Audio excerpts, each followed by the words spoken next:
আপনারা সবাই জানেন মানুষ কম দুঃখে আপনারা অনেকবারই আপনারা খবর শুনছিলেন যে হিরো আলম মারা গেছে, মারা যাচ্ছে। মানুষের কাছে ছড়িয়েছে যে এরা জামাত, এরা শিবির। ভণ্ড, তুই আমার কুষ্টিয়ায় খবর নিয়ে আয়। আমার 14 বংশ আওয়ামী লীগ। 16 কোটি মানুষের জননী প্রধানমন্ত্রী শেখ হাসিনা যে স্বপ্ন দেখেছে, এটা বাস্তবায়নের জন্য যে কাজ করবে না, সে যে দলের লোক হয় হোক ও জাহান্নামে যাবে। A few moments later.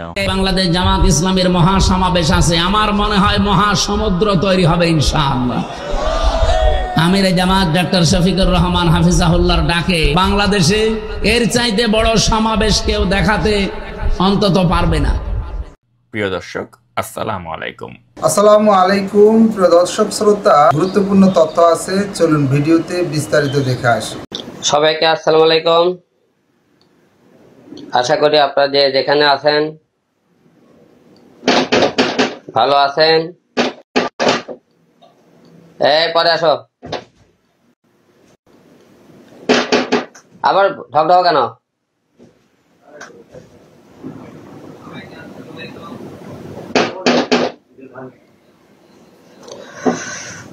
আপনারা সবাই জানেন মানুষ কম দুঃখে আপনারা অনেকবারই আপনারা খবর শুনছিলেন যে হিরো আলম মারা গেছে, মারা যাচ্ছে। আজকে আপনারা অবশ্যই বিষয়টা ক্লিয়ার করে সবকিছু আপনাদেরকে বলবো একটু করে।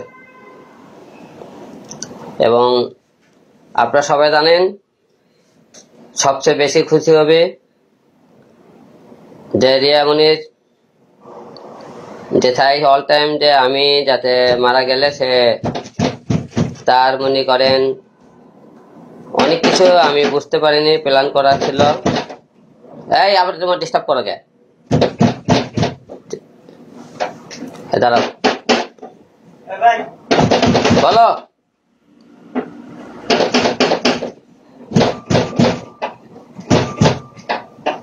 মানুষের কাছে ছড়িয়েছে যে এরা জামাত, এরা শিবির। ভণ্ড, তুই আমার কুষ্টিয়ায় খবর নিয়ে আয়। আমার 14 বংশ আওয়ামী লীগ। 16 কোটি মানুষের জননী প্রধানমন্ত্রী শেখ হাসিনা যে স্বপ্ন দেখেছে, এটা বাস্তবায়নের জন্য যে কাজ করবে না, সে যে দলের লোক হয় হোক ও জাহান্নামে যাবে। A few moments later. Bangladesh Jamaat ইসলামের মহাসমাবেশ আছে। আমার মনে হয় মহাসমুদ্র তৈরি হবে ইনশাআল্লাহ। আমির জামাত ডক্টর শফিকুর রহমান হাফিজাহুল্লাহর ডাকে বাংলাদেশে এর চাইতে বড় সমাবেশ কেউ দেখাতে অন্তত পারবে না। প্রিয় দর্শক, আসসালামু আলাইকুম। আজকের ভিডিও শুরুতেই আপনারা যেই ধর্ম ব্যবসায়ীকে দেখলেন, তিনি আওয়ামী আমলে ছিলেন আওয়ামী লীগের একজন সৈনিক। হাসিনার পলায়নের পর রাতারাতি বনে গিয়েছেন জামায়াতের একজন কর্মী এবং আগামী নির্বাচনে তিনি জামায়াতের পক্ষ থেকে একজন মনোনয়ন প্রত্যাশীও। যে প্রিয় দর্শক, আমি কথা বলছি ইসলামের অপব্যাখ্যা দেয়া ভণ্ড বক্তা আমির হামজা প্রসঙ্গে। কুষ্টিয়া 3 আসনে আমির হামজাকে ইতিমধ্যেই জামায়াতের সম্ভাব্য প্রার্থী হিসেবে ঘোষণা করা হয়েছে এবং বিভিন্ন জাতীয় দৈনিকে এ নিয়ে সংবাদও প্রকাশিত হয়েছে। জামায়াতের সদ্য সমাপ্ত মহাসমাবেশেও আমির হামজার সরব উপস্থিতি দেখা গিয়েছে। তবে প্রশ্ন উঠেছে, এ ধরনের বিতর্কিত একজন মানুষকেই কেন জামায়াতের নমিনেশন দেয়া লাগলো? জামায়াত কি জানে না যে এই ব্যক্তি একজন ইসলামী বক্তা হওয়া সত্ত্বেও কিভাবে একজন বেপরদা সিনেমার নায়িকার শারীরিক অবয়বের বর্ণনা দিয়েছিলেন? এখন সবচাইতে বিশ্বে সুন্দরের তালিকায় যাদের নাম আছে, 1 নম্বরে যে মহিলার নাম পাওয়া যাচ্ছে, ইন্টারনেট ঘাঁটবেন, 1 নম্বরে বিশ্ব সুন্দরী দুনিয়া না, 257টা রাষ্ট্রের ভেতরে চেহারার এই কাটিংটা সবচাইতে সুন্দর যার।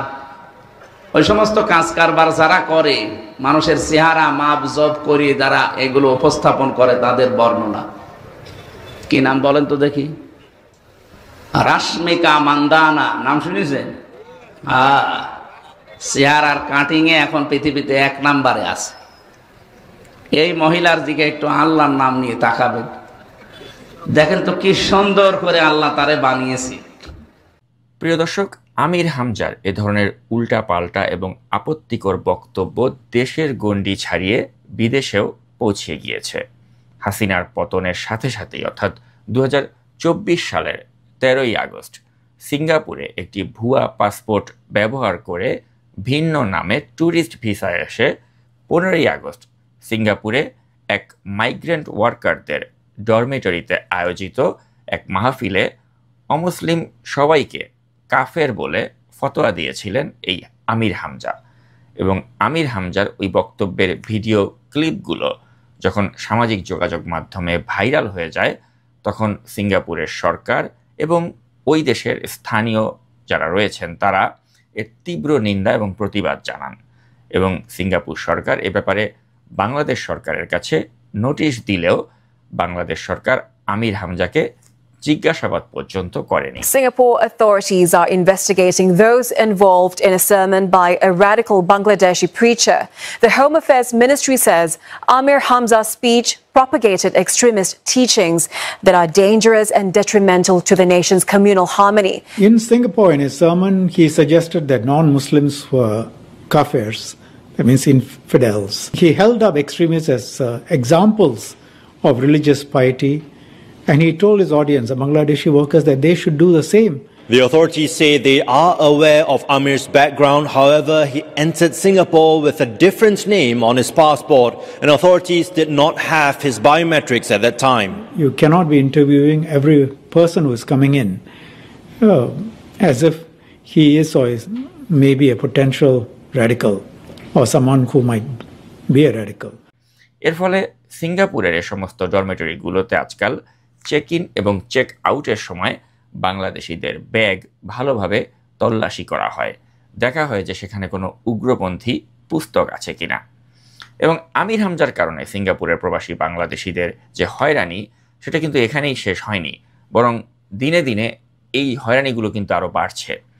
অতি সম্প্রতি বিএমইটি কর্তৃক সিঙ্গাপুরগামী নতুন পুরাতন সকল যাত্রীদের 3 দিনের ক্লাস বা পিডিও অর্থাৎ প্রি ডিপারচার ওরিয়েন্টেশন ট্রেনিং বাধ্যতামূলক করা হয়েছে এবং ক্লাস সাপেক্ষে সার্টিফিকেট প্রদানের পরেই ম্যান পাওয়ার কার্ড বা বিএমইটি ক্লিয়ারেন্স কার্ড করা যাবে। সিঙ্গাপুরে যেতে ইচ্ছুক ভাই বোনেরা মনে করেন যে আমির হামজার কারণেই তাদেরকে এইসব নতুন আইন কানুনের ঝামেলার মধ্যে পড়তে হচ্ছে।